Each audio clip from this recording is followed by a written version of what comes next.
Jared Polin, FroKnowsPhoto.com, and this is a pretty unique video because it takes you behind the scenes, like being a fly on the wall, as I work with the book designer to decide on what size the book should be, looking at different size papers, different types of binding, and getting an education on what goes into printing a real deal photo book. So when we decided to do this was a bunch of months ago. That's why we're wearing masks back then. It was before we were vaccinated. And I thought it would be interesting to share with you what it's like to design and build out an actual photo book. So that's what this video is all about. There's a lot of terms in here that I ask questions about that I didn't know in terms of printing and producing a book, and Bonnie goes ahead and answers those. So I hope you enjoy this behind the scenes look at building out the photo book. Now, if you want to pick up the Bernie photo book, it's on Kickstarter, or you can go to BerniePhotoBook.com, and if the Kickstarter is still live, you can go ahead and get it there, or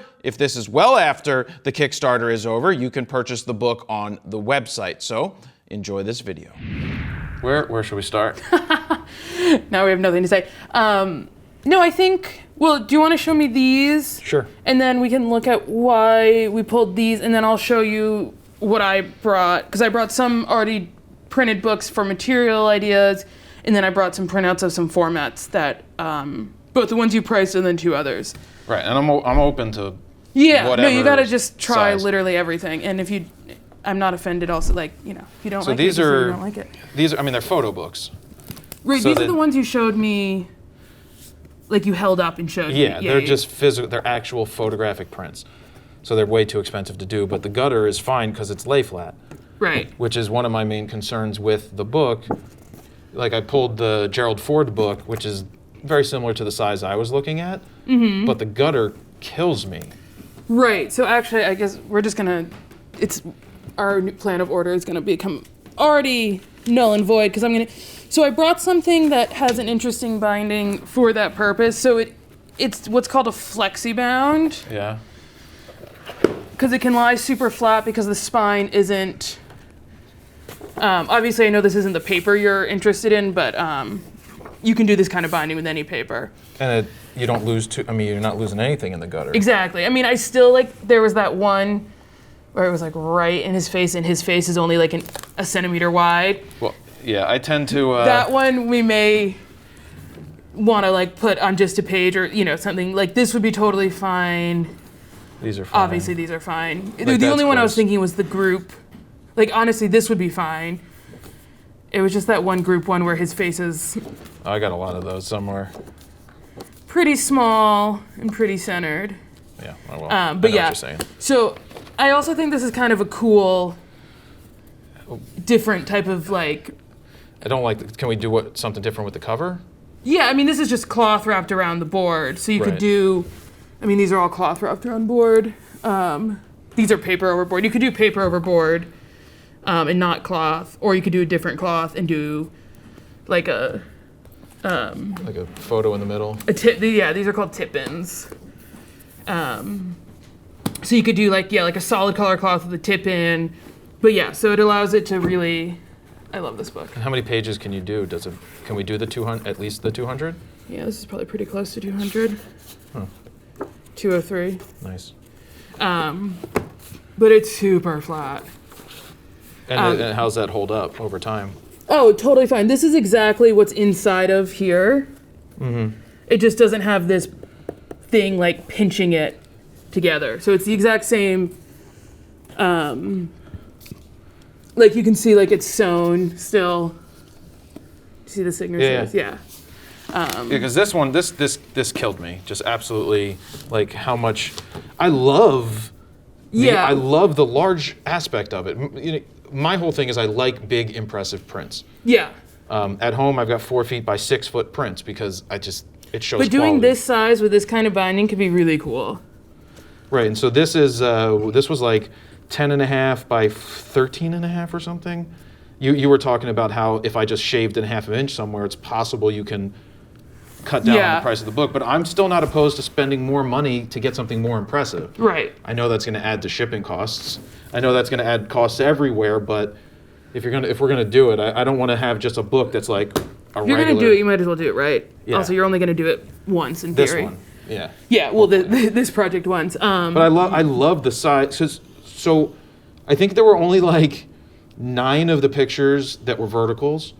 Yeah, I noted. I tried. Yeah, we can figure that out. I'm not worried about the verticals. Yeah. All right. I think it would be. I'll show you what I was playing around with too. And you had other books. I know you had the accordion book. The accordion book doesn't travel well, so I feel If like it doesn't travel well, it may not be the best one to do. exactly. So this I just brought for like another interesting like kind of cover material, just to like think about things. But these were the formats. And I was playing. That gutter's just killing you, man. Yeah, so that's what. Unless you do something like this, this is about as flat as you're gonna get. Right, and it just pops back up. Oh well, yeah. This literally came off the boat from Italy like a week ago. Is this EBS also? Yeah, so this is like new and very tight, and I've probably never actually even opened this copy. Huh. So it won't pop back up like that, but it will never be that flat. And you can definitely get this hard, the same way you can do a hard cover. Well, no, that's what I'm saying is it will never be as thick a board as this. Right. It'll have to always be sort of this thin, flexy, but you can do something different material-wise. Because I'm a big fan of, I mean, it's still a hardback book, though. It's still a hardback book, and I actually think it's really, I like it from a design point. I think it sort of feels more interesting and different from like, to me, this is just like your normal, Right. like I love it, obviously, and it had a reason why we made these decisions. And this is the stitching? This is the stitching. So that's always gonna be in the middle of signatures. You could choose a different colored thread. Signature, meaning 16 it's not pages. every page. No. Oh, so that's another design. Like when you're doing it, maybe a vertical pops in this. Well, depending Right, on the exactly. order. Like maybe we try and put a vertical. Sorry. Got it. On the signature pages. Is there a different cost to this, or is it very similar? I would estimate it's similar. There's a chance it's cheaper just because thinner board. Because he priced me 3 mil. Does that make sense? 3 mil board, or? Yeah, 3 millimeters. And this is probably like 1, and so just like material-wise. But we can do the similar paper to the. Yeah, we could do helmet? anything on the inside for sure. But this probably would have to be some sort of cloth or paper that can bend. Okay. But it's something we can ask him about. And if we have a format we like, we can ask him to make a dummy both like this or like this, you know what I mean? And then one like this so that we can feel them. Got it. Yeah, because then we got. That gave us the horizontal look, but I'm looking for bigger. Right, I don't know if horizontal's the way to go. I was sort of like, this thing, let's see. So I made the big one, which I won't lie, I was like into like, if you're gonna go big, you might as well go big. Yeah. I made some basically different versions with borders, although I don't like the border, I don't think. No, I'm not. I'm a very full bleed guy, but I don't hate the border. I'm just trying to look at your printing here. Oh, it's a Xerox machine. Yeah, it looks like the late. Yeah. This is what we use to make dummies. The border allows to shift him side to side if necessary. Because if you did the whole book 2-page spreads, does it become like a mind meld if you just everything is 2-page spread, 2-page spread? Well, so that's what I was sort of like. So I started making this version where. Look at this! It's like almost a real book, Steven. Oh, I know. I was thinking you could maybe, because I know you want to do a lot of your talking on the podcast, but I think that maybe like every so often having a little piece of text might be interesting. Well, that's Steven who wants that. He doesn't want to listen to me, but no, I listen to him. It makes sense to have some, but it's not like, here's Bernie at a diner. No. I don't think you need that. I mean, I feel like That looks they're incredible. What size is this? So this is the big size. What's that? The 10.5 by 14. Where's my phone? I have a measuring device under there, under here somewhere. I want to say this was 10.5 by 14. It's 10.5 by 14. That's impressive. Yeah, I think this is impressive. And I like impressive. Because these files will hold up. Oh yeah, I'm sure. That's the thing for me. This one, again, I was like playing with the idea of borders, but this is the one where I actually feel like I hit something that was a little more interesting. What are you thinking with this? This I was thinking more if we wanted to have pages with more text. So if two images worked, juxtaposition. I mean, that's not. Like it looks kind of cool. I actually don't hate it, because I don't hate it. No, neither do I. I didn't bring anything I hated. Well, that's a good thing. Yeah, there's no point But in you showing never- you you something. never- you Because never what know if you what I'm pick the gonna thing hate. I hate? And then I'm like, well, now I got to convince them to. It's like sharing photos you don't like. Yeah, and then they're like, I love it. I'm going to use it as my, like. You get over every photo. I get over that, but yeah. But this one I made where basically everything was full bleed except, and so it'd be like. That was the picture right there, by the way. I think this is one very close to center, but he's not. No, he's fine there. But so like it would be like runs of full bleed and then every so often something small to give this picture impact because it's like the way it's like focused is so nice and beautiful. Can I do this? Steven asks me all the time because I leave blank pages all the time. I think on you need blank pages. The one side or the other. Yeah, I just go with feel. Yeah, you need it for rhythm, and then going back into runs of full bleed, so like having like more of a staccato rhythm to it, sort of. Yeah, because there are certain images that are meant to be the big and impressive ones. Yeah, and then there's certain images where like I really want to like just like focus in on that, and especially at a size like this, it can be overwhelming for some images. Right. Yeah, some of them just don't need it. And some of them he's gonna just be smack in the center, and like. Obviously, we want to make decisions based on what works for the design and the photos, but we also have to be practical.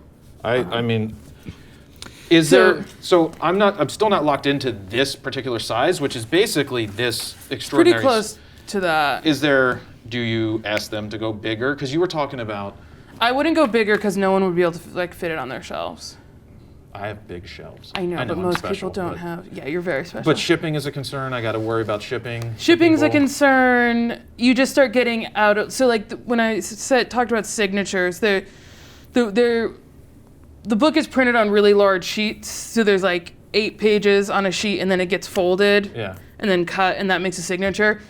So as soon as you get slightly bigger, and can't fit, like say it has 4 pages across and you get big enough that you can only do 3, that's when the unit comes up because then you need a whole new form for all those pages you're dumping. Does this fit the spread we need?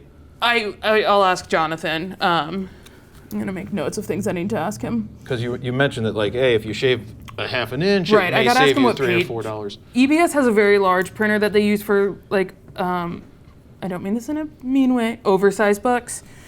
And I'm assuming he's printing it on that huge press because those sheets are like 6 by like 8 feet or something. Oh, that's cool. I mean, this is very nice because this was the smaller size you quoted. Hate it. And it's just, well, no, but it feels really little in comparison. I understand. Yeah, I mean, that's why. Like, I don't think there's anything wrong with it. But like I said, this was a random size I picked that fit. Like in terms of 14 by 21 in the 2-page spread, Right. just felt like it because it's full bleed. Yeah. Yeah, that is pretty nice feeling. But I'll ask him if because going down like half an inch, I mean, this is quite a bit smaller. I like the feel of this, but I know that it was like $4,000 to ship it here on the boat, 13 pallets. Yeah. And then I've got to figure out then I got to box and ship them out to the people. Right. That's going to be more, yeah. But I still want to make a nice, impressive book. But maybe there's something in the middle. Maybe. I mean, I guess we'll see what the costs are. Yeah. So I'm just writing down what I need to ask him. I'm still a big fan of the bigger, the more impressive. And this lay flat feel is, I didn't even know that thing existed. Because that's I understand with the Obama book, the horizontal pages, since I don't crop anything, a horizontal book just means that the images aren't going to be as impressive. Yeah, I made this one weird version, which I just kind of made on a whim. I'm not... You hope I don't go with it? No, I think it'd be kind of cool where it's actually... a top bind? A top bind book, because everything can be... I thought about it too, but I think... I don't know if it necessarily That's cool. adds to the content. Well, yeah, because I don't think I would want to do this. I don't want these two together. Right. I mean, yeah, I just use the pictures. I just meant in general. Yeah. I want the ones to stand out. I love how it feels large. Right, and I don't think we could go much larger. It would be awkward to flip through a top bind book that was too much larger than this. It's a cool idea, though. Yeah, and I was like, oh, we could do a spiral. Oh, boy. But, Yeah. it's an idea to, like, percolate on, but... That's right down the middle. I'm pretty centered on that one. Yeah. But that one actually might be really beautiful, smaller, and, like, a little more delicate. Well, I guess we'll get there when we get to the design. And then I also made this, which is just a slightly different format if we were stressed about the idea of the center, where everything could go. So like we'd have things at the top, but everything could shift. Yeah, I find that to be odd, personally.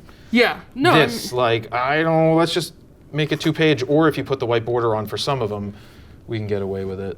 I mean, I think yeah. But this is nice to have a lot. I mean, I see why you do this. This is that horizontal. That's more like this book. It's going that direction without going so I'm not a big fan of horizontal books. I think this sample of showing the lay flat is cool, right? I wish this was in the material that I could feel. Well, no, but we'll have him make. Did I talk to you about bulking dummies? No. So bulking dummies, the printer will make a blank version of the book with the paper and all the materials that we're planning on ordering to feel before we actually officially order them. So we can ask him to make a blank version with your paper, something else for the cover, in the size we want, because you don't want to commit to anything until you actually feel it. I'm good with commitment, said no one ever. Well, I don't want to commit to anything until we actually feel it. Yeah, Steven can tell you that I'll commit to something, and then he'll come in the next day and I'll be like, no, I don't like it anymore. Right. Well, once materials get ordered, you can't not like it anymore. I know. But yeah, so I thought it's interesting. I think it's really interesting.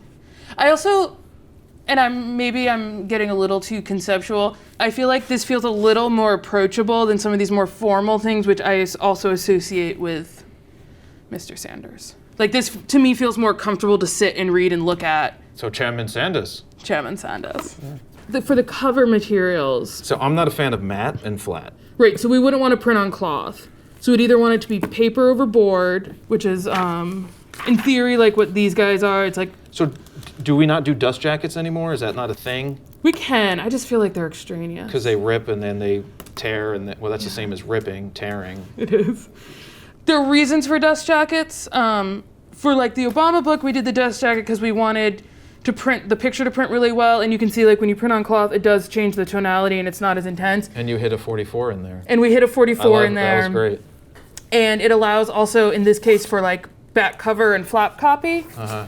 So when you're in a bookstore and that kind of stuff, that's... What's a bookstore? It's these buildings that have these, and then you give them money. You have to go somewhere? You have to go somewhere. I know, it's crazy. And then like, I mean, I've done other books where like, I made something really beautiful that was like, had no picture, and it was like, just type on the cover, and the publisher was like, no, we need a photo, and so we're like, well, we'll just put a jacket on it. Yeah, but the good thing is that we're not selling at a store. No, you're selling mostly online and that kind of thing. For now. I mean, and Amazon, that's online, so. Yeah. So I don't really feel strongly about a dust jacket unless there's some like great design. I just feel like it tears and it costs money.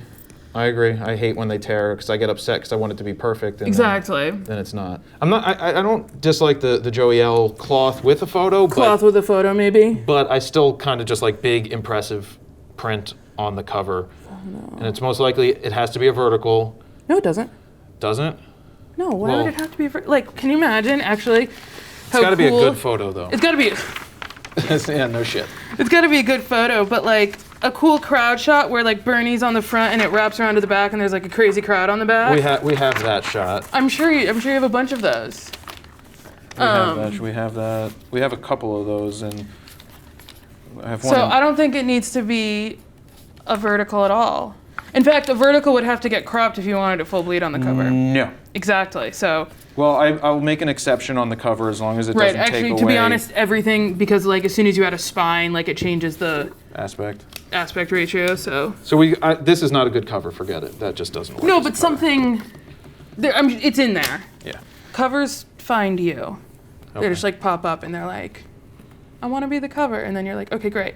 All of bookmaking, it just like at some point it just feels right, and you're like, oh, well, that's clearly the answer. Yeah, I feel like that's what happened when we looked at this larger format. Oh, I love larger format. Yeah. And if you're gonna make a book, I got a lot of books at home. A lot. Oh, there's of photo reasons for books. other sizes. I mean, we picked this size because we wanted it to be more of novel, like a novel size, and it could fit in your lap, and there's a good amount of text that needs to be read. Yeah. So like there's reasons for making things different sizes. Have you incorporated a QR code in a book yet? I just dropped off some final pages of a book that has a QR code, and yeah. You don't like it? No, I think it's fine.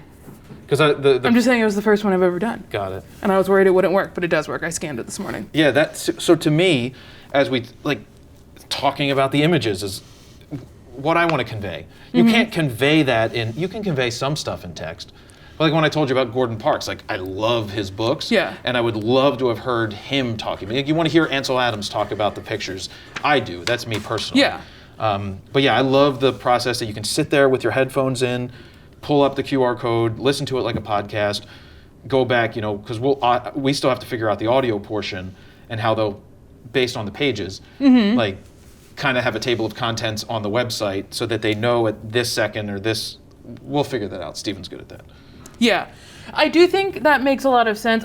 But I also, periodically having some sort of caption might be nice, because there are people that, hopefully my parents, don't get mad when I say it, like they're, as technologically advanced as they are for people in their later years, they would rather read a little bit there. Do you know what I mean? Well, then they have to get out their bifocals. They already have bifocals. No, but I'm saying, I think having a little bit in the book, not as nearly as much as your content online. No, I agree. You're right, absolutely. Wet the whistle, if you will. I think, yeah. Okay, so I'm gonna ask about the paperboard and a tip-in. Tip-in or just a full-on... full-on picture. Like a luster print or... And then I'm gonna ask if going down a little bit on the size, and then I'm gonna ask about making a bulking dummy with this kind of material, and then also a more classic. I love classic books. I just always think it's fun to try and experiment, and maybe it doesn't work. So we're 10.5 tall, right? 10.5 here, 14. 14. So most people's shelves probably won't even be that, right? Yeah, I mean, I've got some pretty standard bookshelves at home I could measure. But I'm not really worried. They can lay it flat on the bookshelf. Or, yeah, they can tip it to the side. Or I feel like most people that have like art bookshelves have that one tall one at the bottom.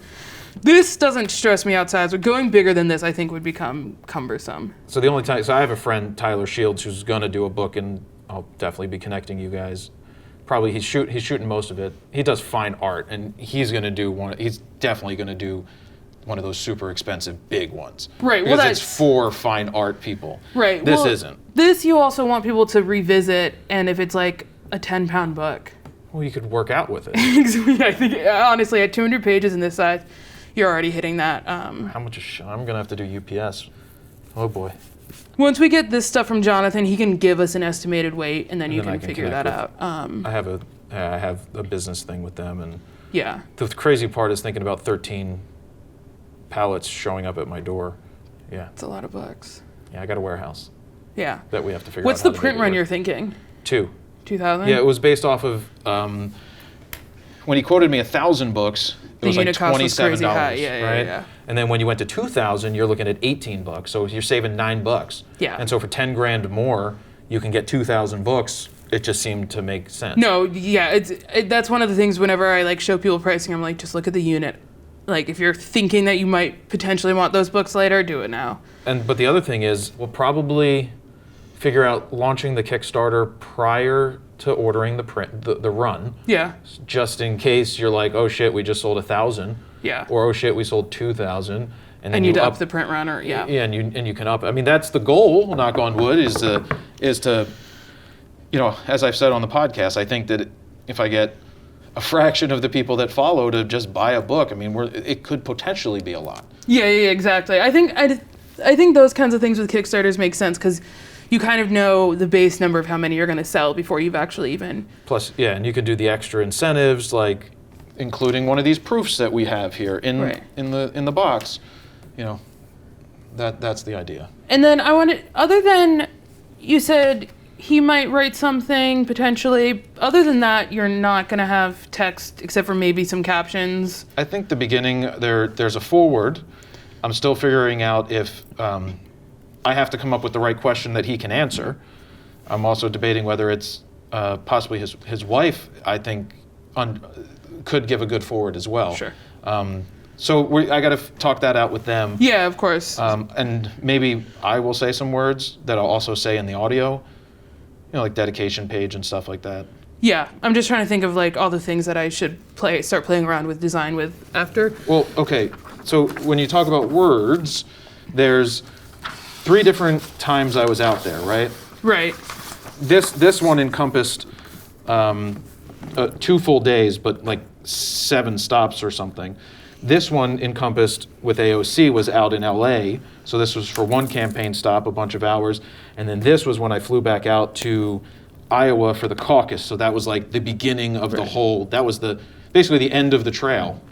Well, it ended up being the end of the trail, but COVID hit basically a couple weeks after. But there's a lot. What's the full title of this book gonna be? I have no title book. Bernie? I don't know. I really don't have a title. I'm not a big fan of. You're gonna have to title it something. Well, I don't think I'm gonna have it. I don't know. I just call it Bernie Book, man. And I have BernieBook.com. So sorry, Bernie I don't. Book. I have BerniePhoto. As someone whose initials are BB, Bernie Book is a great title. It's Bernie Photo Book. Something in that. The long wheelhouse. and winding road. No. The road less taken. No. We come up with YouTube titles all the time. Steven, you got a title? I like just Bernie. Yeah, I just thought Bernie. Bernie. Yeah. It's just simple. It is just Bernie. And It is Bernie. There's no other Bernies really. You know who we're talking about. Bugs Bernie. Bernie Sanders. Bugs Bernie was my childhood exterminator. Bugs Bernie. What if Bernie Sanders was your childhood exterminator? Hello. I'm here to exterminate the bugs. I love Mr. Sanders. Sorry, we were talking about words. Words. You said and then you picked these guys up. So that's an example what I of was what saying I was is they would thinking. be different sections. Right, you could do something longer. I love the way that I just looks. made that up. Well, I love the way it looks. Yeah, I love the way, and like you could do that kind of stuff and write something for each section, and we could, So the date is basically going to be the same for that whole section. The Right. time it may be different. Like, so we should have the timestamp as long as the camera was set right. So you could be like 10:47 and then 11:12 and Because that is actually, one of the interesting. things that I think is so interesting is like these guys, how much they do in a short period of time. So this we only put the dates, Yeah. because it's 4 It jumped years. all over. Because it's crazy, like in one day, all the things these guys have to deal with and do. And so we could consider if we wanted just captioning every photo in the back or something with the timestamps. I don't know. That's an idea. I never understood the end of the book thing where, like, Why do you there's want no. me text on your photograph? No, I don't. Exactly. That's the end of the book thing. But yeah, you're right. But that's where my audio. So that would be both. That will make Steven happy, so he can read the back of the book, and then it would make me happy that I can have the audio with the photos. Yeah, because I do think there's something interesting to me about like how insane their lives are when I'm like, oh, I had one meeting today. That was enough. Oh, I mean, in this one, we went from Iowa, 2 stops in Iowa, to the plane to Colorado. Yeah. And then they flew off to somewhere else after, and Steven and I went home. Yeah. It's just an unbelievable. This was the first part, and I also have the documentary to go with it, the videos, that we'll release at some point. That is a really solid documentary, but it's crazy because that was our journey on the road, was what it was like to give our goal was to give the behind the scenes of the entire process. Like, what's it like on the trail? And my job was to humanize. That's how I try to do with everybody. Humanize, just to show who they are. Yeah. So there's that. I think it's interesting. Like I said, I make books. I think all this is interesting. It's so fun seeing these books that I haven't seen in so long. It's like seeing like an old friend that I spent a lot of time with, and now I hope they don't. now they've moved away or something. I'm going to cover the Helmut Newton book because I don't want us to have to worry about the boobs on it. Oh yeah, I didn't think so. This for book the is so YouTubes. pretty. Okay, so but actually, we need to open up the Helmut Newton books. I just want to. Let's open to a safe picture. Nope. Is there a safe picture in this book? This is fine.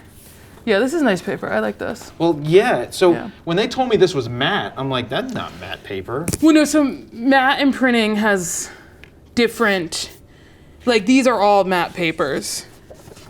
This is like a silk. That's like. Yeah. So matte paper just means it's coated and not with a gloss coating. Yeah. Well, the Obama's glossy and it's too reflective in my. Yeah, this is my eyes. I feel like this is Garda matte art, but it's still technically a matte paper. I mean, it's nice. It's vibrant.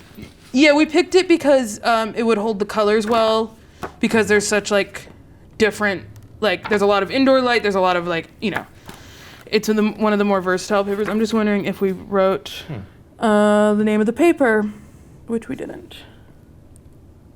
Yeah, I feel like this is Garda matte, but I'm not 100% sure. This is what he quoted me. Yes. And then he was worried. He's like, send me some pictures so I see that your photos don't suck. He didn't say that, but that's what he was getting at.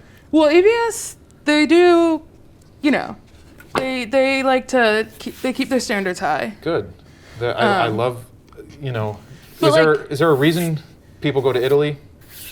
Yeah, I mean, one, the history of printing there, the quality is so high. I mean, EBS was started by, so you were dealing with Jonathan. Mm-hmm. Jonathan is the grandson of the man who started it. So like his grandfather started it ages ago. And then his dad ran it, and now Jonathan and his brother run it. So everything is sort of like very entrenched, very old, very artisanal, but it's also not as expensive as the US, which I'm not 100%, I think, so I've been told that the main reason is in Italy they can buy paper directly from the manufacturers, and in the US you have to buy it through like a couple subsidiaries before you can get to that, so there's like markups in there. And Italy's a little closer than China, so like it'll take like 3 to 4 weeks on the boat for these guys to get to us from Italy, but from China it would take like 6 weeks to 7, you know what I mean? So it's always kind of a game of like, what are you like, if you have absolutely no timeline, sure, you can print further away and save, you know what I mean? Yeah. But I also just really like printing in Italy because you feel like you've like, I don't know, I've printed so much with EBS that I have like a pretty solid relationship with them, and I feel like they're actually also really upfront about different things. Like when you're making something, they'll be like, okay, I know this is what you asked for, but like this is, I mean, this, not for this book because we didn't do this, but they'd say like, this is gonna scratch terribly. Yeah. And are you sure you want to do that? They're like, they're sort of aware of like what we're looking for quality-wise at this point. I did do a book that they were like, it's going to scratch really bad, and we were like, we want it anyways, and they were right, it scratched pretty badly. So yeah, so I trust them. I think they've, you know. Yeah, I mean, that's who I found before I even had a designer or anybody. I started looking in books. Literally, I opened the book. All of these all it? 3 of these are EBS. Right, and so I looked, and then I Googled them, and then he look how priced me for some cheap paper, and I'm like, dude, I'm looking to do a real book. I know, I love their printing. Is it like a Heidelberg, or is it something totally different? This was on, God, I think this was, I can look in my phone at the pictures. I think this was on something called like a Speedmaster. I'm pretty sure it was a Japanese press. Oh, cool. They have Heidelbergs are the Speedmasters. Not Yamaha, but it's like another large Japanese company that you're like, don't you make motorcycles? But they also make like Suzuki. Printing presses. Yeah, basically. I'd have to, That's cool. Minolta also makes big printing presses. Minolta, holy Jesus, I know. Konica Minolta. So yeah, so I think EBS, I'm a huge fan of them. All right. So I was psyched when you mentioned that you'd already made contact, 'cause that's one of the places I would have priced. And they're the ones who recommended you. One of 2 people that recommended you, so that makes it much easier. Yeah. I wonder where this actually printed. Croatia. You can get good printing anywhere because it's honestly the same machines. It's just The craftsmanship. the person running the machines and how involved they allow you to be in the process. Right. Normally, it's super fun to get a go-on press. I don't know if that's going to be feasible in the current. I mean, maybe. I don't know. I mean, I wanted to go there, but obviously I understand now it's a little more difficult. Should we segue into schedule? I mean, if My you want big to. open. Okay, so basically, I know your Tomorrow, schedule. I want it done. Exactly. How about that? Okay. So printing and binding and proofing takes about a month, and then shipping takes about a month. So there's going to be 2 months added on to whenever we finish. The one really nice thing is there isn't actually a ton of text, so that copy editing period that normally I put in for like 2 or 3 weeks on, like, will happen in like less than a week probably. So we've got what, Feb, March, April, and May. So it's an early summer. That's what I'm thinking. I'm thinking like we design and start proofing in February and March. I feel like you seem pretty decisive, and I can work pretty fast when people are decisive because we just like make a decision and we... Well, the order's pretty much the order, so it's... Yeah. So I was thinking we'd do that, and then we start proofing in the end of March. Because also, well, once we have like the pictures can go out while we're like making the final files, and by that I mean doing proofreading and that kind of stuff for the proofing from the printer. And then printing early April. How do I pay these guys? Is this electronic transfers? Yeah, wire Fund transfer. transfers? I mean, you could write them a check, but it would be so much easier to do a wire transfer. I use this thing called TransferWise. Yeah, that works. And they do it in portions too. Usually you pay a portion of it, like a third or a half when they start proofing, and then the rest when the books are finished. It's a big outlay. It is. And then, so if we print early April, say it takes like 2 weeks to bind, 3 weeks. They ship end of April, so then they would get here mid-May approximately. And then I got to figure the rest out, the logistics. And I can give this schedule to Jonathan, and because I will say that at a size like this, there's a chance he might say that we need to build a little more binding time in or something, I don't know. And so I'll confirm if this schedule works with, because if he wants an extra week for binding, we may want to try and, move something else up. Right. But I think that's what our goal should be, if that seems good to you.